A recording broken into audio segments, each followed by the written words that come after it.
سورہ سواد رکوع نمبر 4 تلاوت واذكر عبدنا أيوب إذ نادى ربه أني مسني الشيطان بنصب وعذاب اركض برجلك وهذا مغتسل بارد وشراب ووهبنا له أهله ومثلهم معهم رحمة منا وذكرى لأولي الألباب وخذ بيدك ضغثا فاضرب به ولا تحنث إنا وجدناه صابرا نعم العبد إنه أواب واذكر عبادنا إبراهيم وإسحاق ويعقوب أولي الأيدي والأبصار إنا أخلصناهم بخالصة ذكر الدار وإنهم عندنا لمن المصطفين الأخيار واذكر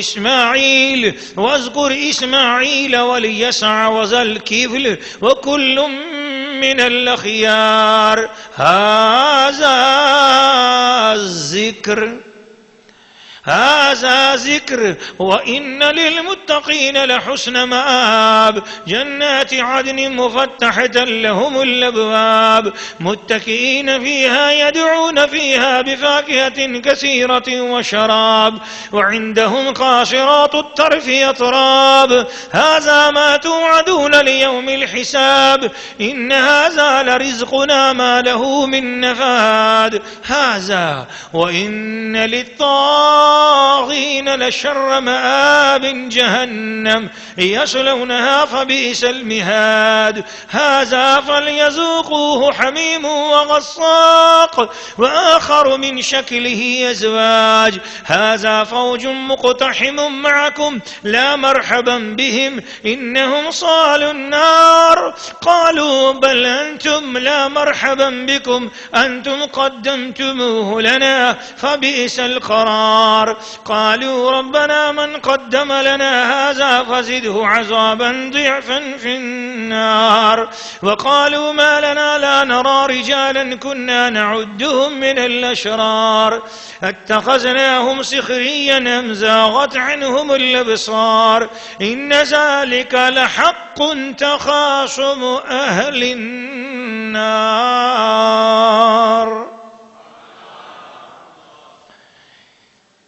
سورہ سواد رکوع نمبر 4 ترجمہ کنز الایمان. اور یاد کرو ہمارے بندہ ایوب کو جب اس نے اپنے رب کو پکارا کہ مجھے شیطان نے تکلیف اور ایذا لگا دی. ہم نے فرمایا زمین پر اپنا پاؤں مار، یہ ہے ٹھنڈا چشمہ نہانے اور پینے کو.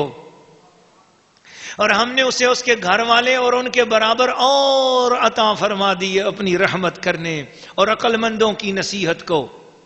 اور فرمایا اپنے ہاتھ میں ایک جھاڑو لے کر اس سے مار دے اور قسم نہ توڑ، بے شک ہم نے اسے صابر پایا. کیا اچھا بندہ، بے شک وہ بہت رجوع لانے والا ہے. اور یاد کرو ہمارے بندوں ابراہیم اور اسحاق اور یعقوب، قدرت اور علم والوں کو، بے شک ہم نے انہیں ایک کھری بات سے امتیاز بخشا کہ وہ اس گھر کی یاد ہے. اور بے شک وہ ہمارے نزدیک چنے ہوئے پسندیدہ ہیں. اور یاد کرو اسماعیل اور یسع اور ذوالکفل کو، اور وہ سب اچھے ہیں. یہ نصیحت ہے.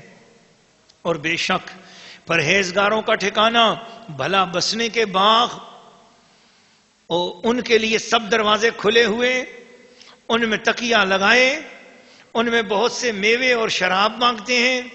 اور ان کے پاس وہ بیویاں ہیں کہ اپنے شوہر کے سوا اور کی طرف آنکھ نہیں اٹھاتی ایک عمر کی. یہ ہے وہ جس کا تمہیں وعدہ دیا جاتا ہے حساب کے دن. بے شک یہ ہمارا رزق ہے کہ کبھی ختم نہ ہوگا. ان کو تو یہ ہے.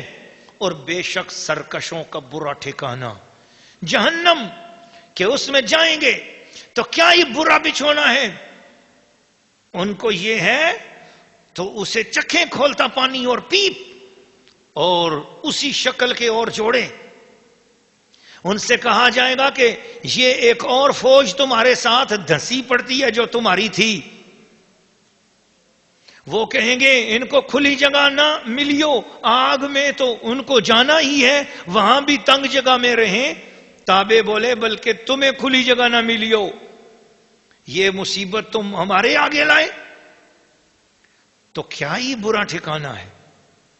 وہ بولے اے ہمارے رب، جو یہ مصیبت ہمارے آگے لایا اسے آگ میں دونا عذاب بڑھا، اور بولے ہمیں کیا ہوا، ہم ان مردوں کو نہیں دیکھتے جنہیں ہم برا سمجھتے تھے، تو کیا ہم نے انہیں ہنسی بنا لیا یا آنکھیں ان کی طرف سے پھر گئیں؟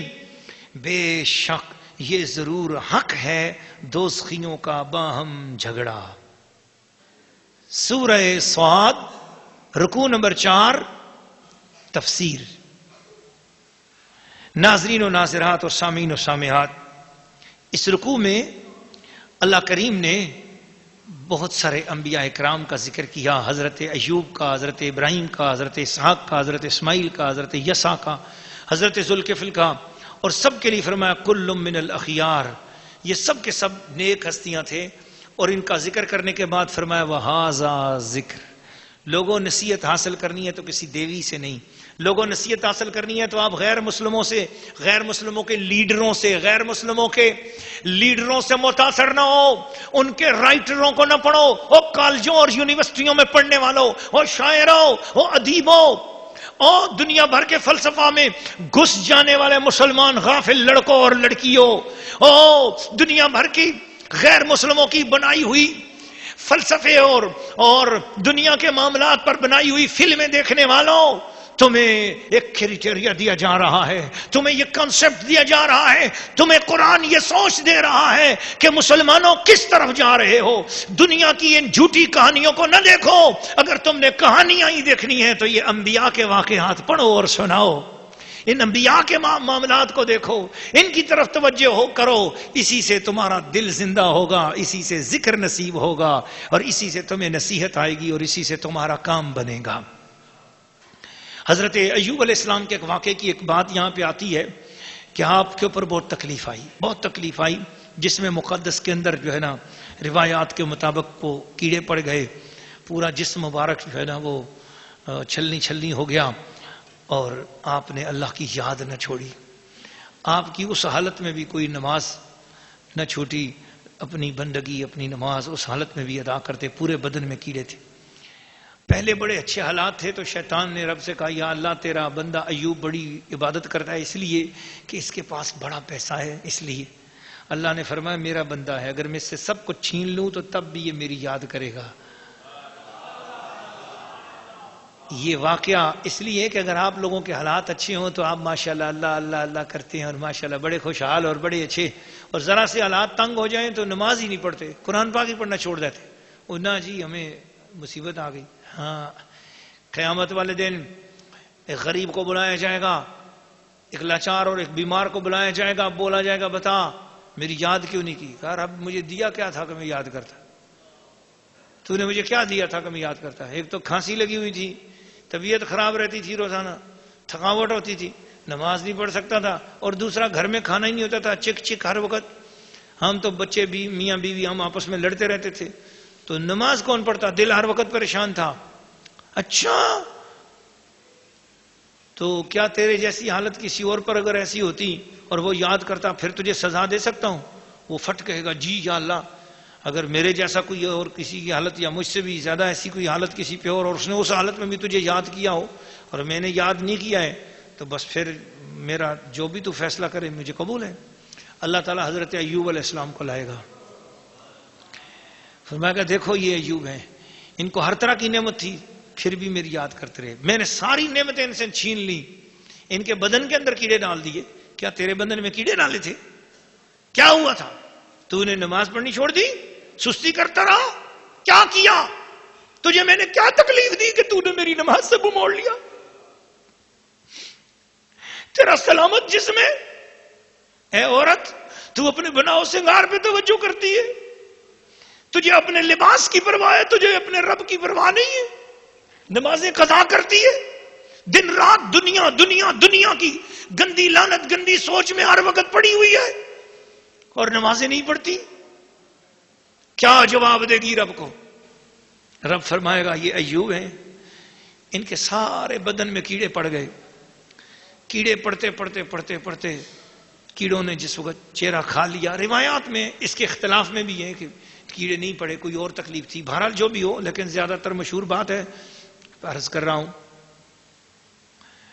تو کیڑوں نے جس وقت سارے بدن کو کھاتے کھاتے جب وہ آنکھوں تک پہنچے اور زبان تک پہنچے، اس وقت، اس سے پہلے نہیں، اس وقت حضرت ایوب علیہ السلام روئے پہلی بار، آنکھوں سے جو آنسو ٹپکا، اتنے عرصے تک کبھی روئے نہیں تھے، اب جو پہلی بار آنسو ٹپکا تو آواز آئی، ایوب ڈر گیا، گھبرا گیا، کیا ہوا، کیوں روئے، کیوں رویا ہے؟ عرض کی مولا، وہ بابا فرید گنج شکر رحمت اللہ علیہ نے اس کا ترجمہ سرائکی میں کیا ہے، کاگا تن من کھائیو، کاگا مورا تن من کھائیو، مورا چن چن کھائیو ماس، کاگا مورا تن من کھائیو، مورا چن چن کھائیو ماس، پر دو نین نہ کھائیو، پر مجھے دو نین نہ کھائیو، مجھے پیا ملن کی آس۔ مولا یہ آنکھیں ہی تو تھیں جو تیری رحمت کی راہ تک رہی تھی، یہ دل تھا، یہ زبان تھی جو تیرا شکر کر رہی تھی، اب کیڑے ادھر بھی پہنچ گئے۔ اب اسی وقت اللہ پاک کی رحمت جوش میں آئی، اور پھر یہ بھی الفاظ آتے ہیں، اذ نادى ربہ، اتنی بڑی تکلیف، لیکن حضرت ایوب نے یوں عرض کیا، رب انی مسنی الشیطان بنصب وعذاب، یا اللہ مجھے شیطان نے چھو لیا ہے، مجھے تکلیف چھو گئی ہے۔ یہ نہیں کہا کہ بہت بڑا پہاڑ ٹوٹ گیا ہے، ہمیں تو تھوڑی سی تکلیف آتی ہے تو بڑے بڑے اس کے لیے بند باندھ دیتے ہیں نا، لیکن انہوں نے اتنے بڑی تکلیف میں کہا یا اللہ شیطان نے چھو لیا ہے۔ اللہ پھر بھی اتنا صبر تھا، تو پھر شفا کہاں سے دی؟ فرمایا ارکض برجلک۔ کوئی یہ نہ سمجھے نبی کے بدن میں کیڑے پڑ گئے، نبی بیمار ہو گیا تو اب نبی فیض والا نہیں ہے، نہ، اس حالت میں بھی نبی اتنے فیض والا ہے، اتنے کرم والا ہے کہ ارکض برجلک، اے میرے پیارے نبی ایوب ذرا اپنے قدموں کو ہلا، تیرے قدم وہی برکت والے ہیں، یہ تو ایک آزمائش تھی، ان تیرے قدموں کے اندر شفا رکھی ہوئی ہے۔ حضرت ایوب نے بڑی مشکل سے ذرا سا قدم ہلایا، نیچے سے چشمہ پھوٹ آیا، ھذا مغتسل بارد وشراب، یہ چشمہ ہے، آئیے غسل فرمائیے اس سے۔ اللہ اکبر۔ حضرت سیدنا ایوب علیہ السلام نے غسل فرمایا، اسی وقت ٹھیک ہو گئے، جسم مقدس ٹھیک ہو گیا، الحمدللہ۔ اس چشمے پر بھی فقیر کو جانے کا اتفاق نصیب ہوا، اس کا پانی بھی نصیب ہوا، اللہ تعالیٰ آپ کو بھی نصیب فرمائے۔ بس وَوَهَبْنَا لَهُ أَهْلَهُ، ہم نے ان کو گھر والے عطا کر دیے، مثلہم معہم، اتنے اور بھی دے دیے، رحمتم منا، اور رحمتیں بھی کر دی، وذکریٰ لِأُولِي الْأَلْبَابِ، اور یہ اس لیے ذکر کیا ہے عقل والو عشق والے بن جاؤ، عقل والو نصیحت حاصل کر لو۔ تمہیں یہ واقعہ اس لیے سنایا جا رہا ہے کہ نبیوں کے ساتھ جڑے رہو، اور نبیوں کی بشری حالت پر بھی دیکھ کر ان سے دور نہ ہو، ان کی بشری حالت کیسی بھی ہو، وہ شفاؤں کا مرکز ان کے قدموں میں ہوا کرتا ہے۔ اس لیے ہم دوڑے دوڑے مدینے شریف جاتے ہیں۔ ہمیں کوئی پوچھتا ہے مدینے کیوں جاتے ہو، کیوں مدینہ کرتے ہو؟ بابا ہم اس لیے کرتے ہیں، اللہ نے بھی قرآن میں سارے نبی دنیا سے چلے گئے، اور نبی کر رہا ہے، رب بھی قرآن مجید سب نبیوں کی باتیں کر رہا ہے، ان کی شانیں بیان کر رہا ہے۔ کیوں؟ کہ لوگوں میں پچھلے نبیوں کی باتیں کر رہا ہوں تاکہ تمہیں محمد کرنے کا طریقہ آ جائے۔ اللہ اللہ اللہ۔ پھر ان کے اہل خانہ کا ذکر، ان کی اولاد کا ذکر، اس سے پتہ چلتا ہے کہ نبی کے اہل بیت کا ذکر کیا کرو، نبی کے گھر والوں کا ذکر کیا کرو، در زہرا کی باتیں کیا کرو، در حسین کی باتیں کیا کرو، در حسن کی بات کیا کرو، در مولا علی کی بات کیا کرو، صدیق کو، فاروق کو، عثمان و حیدر کی باتیں کیا کرو، ان کے ارد گرد والوں کی باتیں کیا کرو، تمہارا اپنا ارد گرد بھی سنور جائے گا۔ ہوا یوں کہ وہ سارے چھوڑ گئے تھے، اس حالت میں ایک بیوی آپ کے ساتھ تھی، کس خدمت کرتی تھی اس حالت میں بھی۔ کیا خدمت تھی؟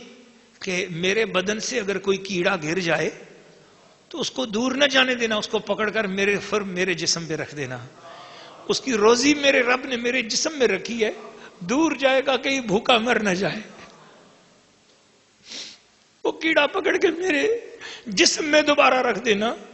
اس کی روزی رب نے میرے بدن میں رکھی ہے نا, تو اس کو باہر جائے گا کہیں بھوکا مر نہ جائے.